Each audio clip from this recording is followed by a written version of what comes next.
akan membahas poin demi poin buah-buah dari sedekah yang telah dikeluarkan, yang telah didermakan dan telah diberikan oleh para musaddiqin. Ikhwani fillah rahimani wa rahimakumullah. Sebelum kita beranjak kepada materi inti, tentu kita harus tahu dulu. Saya berikan sebuah analogi sederhana. Saya berikan sebuah perumpamaan sederhana tentang perkara sedekah ini. Mungkin kalau kita ibaratkan sebagaimana Pak Tani atau para tani di dalam memilih bibit padi atau memilih bibit tanaman yang akan dia tanam di dalam kegiatan bercocok tanam mereka.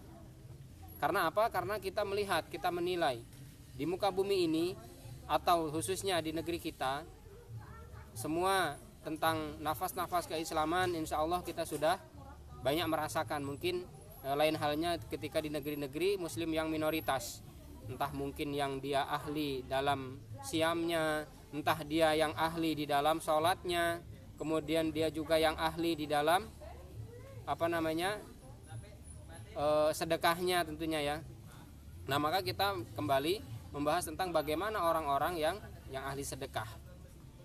Nah, dengan warna-warna yang ada di kehidupan kaum muslimin yang ada di tengah-tengah kita, tentu ini sama halnya dengan bagaimana varietas atau macam-macam tanaman padi yang ada di sekeliling kita. Mungkin ada ciherang, ada yang cilibung, ada yang tanpa nama, katanya ada yang nampat.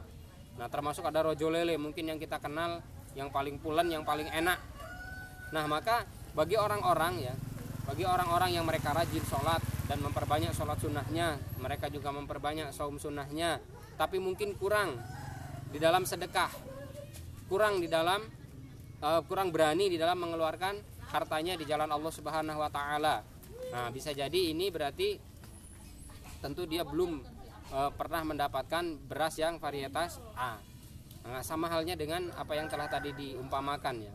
Maka ikhwani rahimani rahimakumullah, maka dalam kesempatan ini kita akan menawarkan kepada antum semuanya, kepada kita semuanya mengkaji ya salah satu bibit yang akan kita ambil, yaitu benih unggul yang mana ya sedekah ini akan menjadi penolong kita kelak ketika Allah Subhanahu wa taala memanggil kita, kemudian akan menghakimi dengan keadilannya, yaitu tentang perkara-perkara yang telah dilakukan, baik kecil maupun perkara besar yang tentunya adalah telah dilewati oleh para hamba-hambanya, yang muslim maupun yang mukmin, semuanya akan diadili oleh Allah Subhanahu wa taala.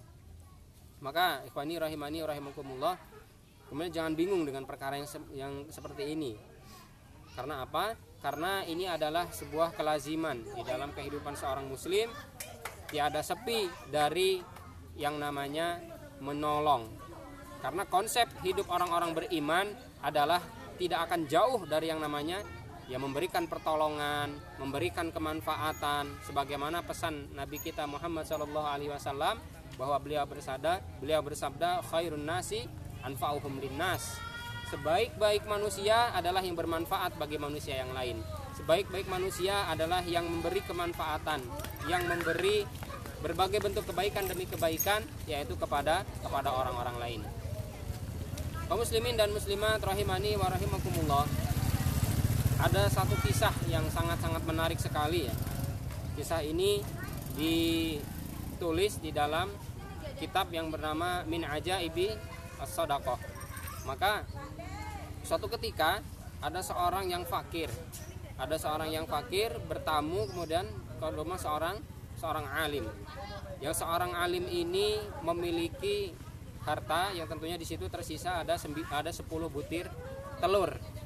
Maka singkat cerita, seorang fakir ini tentunya adalah meminta sebuah kebutuhan karena memang dia berkekurangan, dan si alim ini tahu bahwa dia adalah orang yang memang membutuhkan apa yang tentunya dibutuhkan, yaitu berupa logistik pangan. Maka sama dengan apa yang terjadi pada diri kita sekarang. Di sekeliling kita semuanya sedang merasakan merintih, sedang kesulitan bagaimana mereka memanage, bagaimana mereka mengatur kehidupan ekonominya agar minimal saja mereka bisa bertahan hidup, agar minimal saja mereka bisa mampu mempertahankan kehidupannya dan keluarganya. Untuk apa? Supaya masih tetap bisa beribadah kepada Allah Subhanahu wa taala. Maka orientasi orang-orang beriman jangan lupa dari ibadah kepada Allah Subhanahu wa taala. Maka singkat cerita, akhirnya sang istri memberikan sebuah sedekahnya, yaitu 9 butir telur. Bayangkan 10 butir telur yang ada di rumah, yang tentunya itu menjadi sebuah stok logistik bagi sang ulama, bagi sang alim dan keluarganya, yang harusnya dimakan oleh keluarganya, dia dermakan, dia sedekahkan untuk siapa? Untuk orang fakir yang dinyana di sana, yang disinyalir adalah dia lebih membutuhkan. Kemudian ketika itu suaminya berkata, berikanlah yaitu telur-telur itu kepadanya. Jadi sang istri ya dengan relanya, karena dia solihah mengikuti apa yang telah diperintahkan oleh sang suami, maka diberikanlah 9 butir telur, yaitu kepada siapa? Kepada seorang fakir tadi. Kemudian ikhwani rahimani rahimakumullah, tidak lama kemudian setelah beranjak si fakir ini tadi menemui rumah sang alim atau mengetuk pintunya bertamu, maka ada orang lagi yang mengetuk pintu, tok tok tok. Siapa lagi ini, kok ada tamu lagi? Kemudian orang ini bergegas membukakan dari pintunya ya, seorang alim ini bergegas membukakan pintu rumahnya. Ternyata ada orang yang mengirimkan uang, yaitu senilai atau sebanyak 90 dinar. Masya Allah, bayangkan 9 butir telur yang harganya mungkin ya bisa antum hargai sendiri lah. Itu loh auratnya ini. Jadi coba kita bayangkan, kita gambarkan saja, kita kalkulasi sendiri, kita hitung sendiri. Nah, bagaimana dari 9 butir telur tadi oleh Allah Subhanahu wa taala dijadikan 90 dinar, bayangkan. 1 dinarnya berapa? 1 dinar itu dihitung sekitar 2,5 juta atau 2,5 juta ya. 2,5 juta harga kambing satu misalkan. Kemudian dikalikan saja, yaitu dengan senilai 90 dinar, dikalikan dengan senilai 90. Banyak sekali sebuah keuntungan, dan sungguh ini adalah sebuah jual beli yang robih ini adalah beruntung.